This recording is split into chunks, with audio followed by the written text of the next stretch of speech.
a letter to Petronas. We wrote a letter to Petronas in 2018 to demand Petronas to comply with our OMO 58. We gave notice to Petronas to apply license, permit, and also to pay the prescribed fees.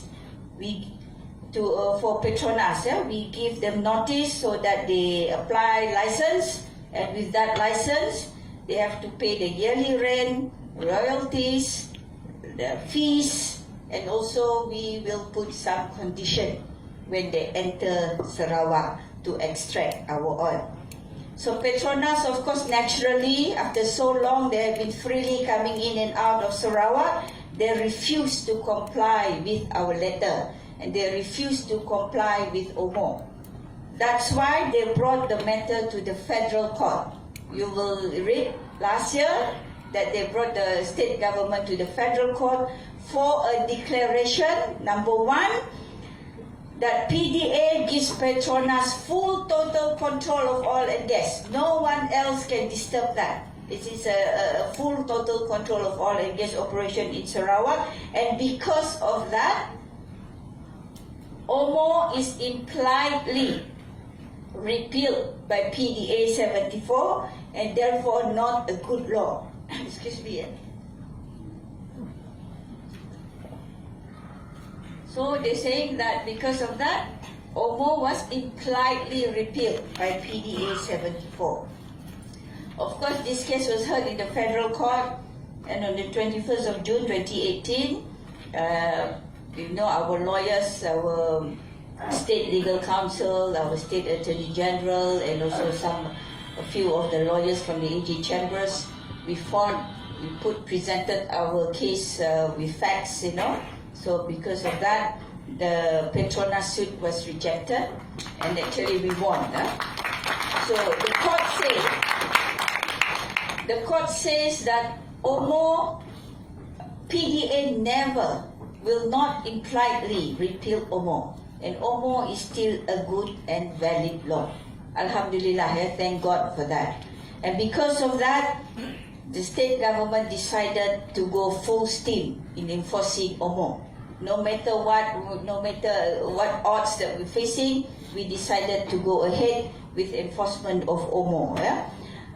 So with that decision of the federal court, the state government amended OMO during the previous June sitting. If you remember, the purpose for us to amend is not to substantially change the law. We amend OMO to upgrade and improve OMO so as to make it better, to streamline it with the modern day practices of the oil and gas operation and standards in the world today. So that's why we upgraded OMO, and we wrote again a notice to Petronas giving them a grace period until the end of this year, 2019, for them to comply and for them to implement OMO 58. So we have done that, and now they are positive. We are in talks and negotiation through Petros. Petros is a company that we formed to help to spearhead our oil and gas operation in Sarawak. So now we are in negotiation and talks. Actually, the talks and negotiation with Petronas on the fees, on the yearly rent, on the prescribed fees, on the royalties are all are very positive now. So we are actually having a serious discussion with the steering committee, with the Prime Minister. So if we can enforce and implement OMO, we will have revenues quite a lot, in the billions also, from the license, from the prescribed fees, from the yearly rent, from the leases. This itself will bring so much revenue to the state, and this is our right. Actually, for information of all, Sarawak contributes hugely to the success of Petronas. Malaysia, I'll just give you some statistics, just to put so that we can see how much we contributed to the success of Petronas and to this country. Sarawak Malaysia Statistics Department, April 2018, stated that for the year 2017, the volume of LNG production exported by Sarawak was 27 million metric tons, and the gross amount is ringgit Malaysia 41.1 billion from Sarawak. The overall amount of crude petroleum that was exported from Sarawak in 2017 was 3,353,000 metric tons and worth 9.4 billion ringgit. That is crude petroleum. World-renowned oil and gas consultant Arthur D. Little reported that Sarawak contributed 30% of the country's oil production and contributed 60 to 65% to the country's gas production for the year 2005 to 2015. Based on data generated by Petronas themselves, dated December 2017, there are 41 production sharing contract PACs. That is 41 blocks of PACs found within the boundaries of Sarawak, mostly at the Miri and Bintulu offshore. 41 blocks from Petronas data, but some people say there are more than 41 blocks of PACs. Can you imagine if all these, each block, people say it's more than 41 blocks of PACs. Can you imagine each of the blocks? They have to pay yearly rent, they have to pay royalties, they have to pay the prescribed fees, they have to pay the leases. Can you imagine the revenues that can be generated by implementing OMO itself only? This is what we are doing, right?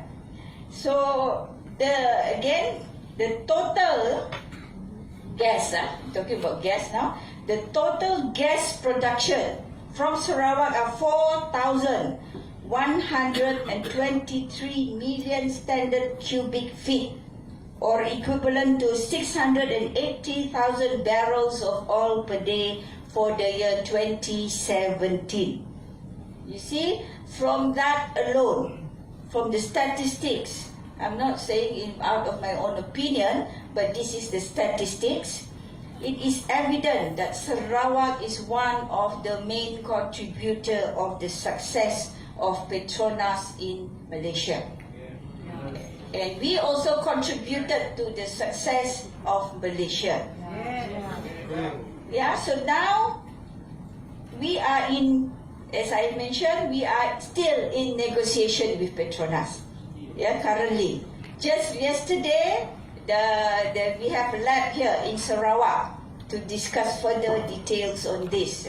So negotiations are going on. It is not easy. It is not an easy ride. We are dealing with a very, very difficult, almost federal government. So it's not going to be easy. But we must be positive, and we have to stay positive. 2 points we take away from implementation of OMO.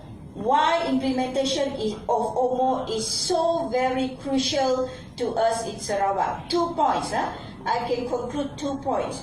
Number one, if we implement OMO, we are actually addressing the issue of ownership of oil and gas. We are saying to the world, we are saying to Petronas, and we are saying to the federal government that the oil you are taking from Sarawak, the gas you're taking from our land within the boundaries of Sarawak up to the continental shelf are ours and Sarawak owned.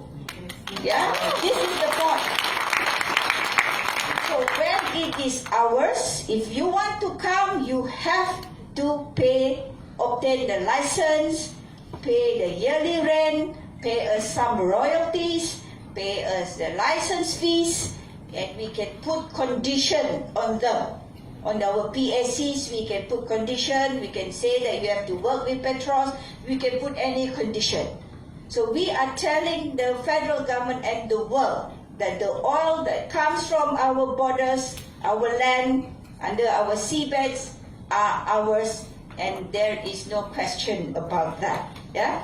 And secondly, what is important from the implementation of OMO is that the revenues we gain from the fees, from the leases, from the rent will be used to fund development, especially in the rural areas where we are still lacking in basic infrastructure. So with these extra funds, maybe in the billions also, we can use this to further develop our state Sarawak.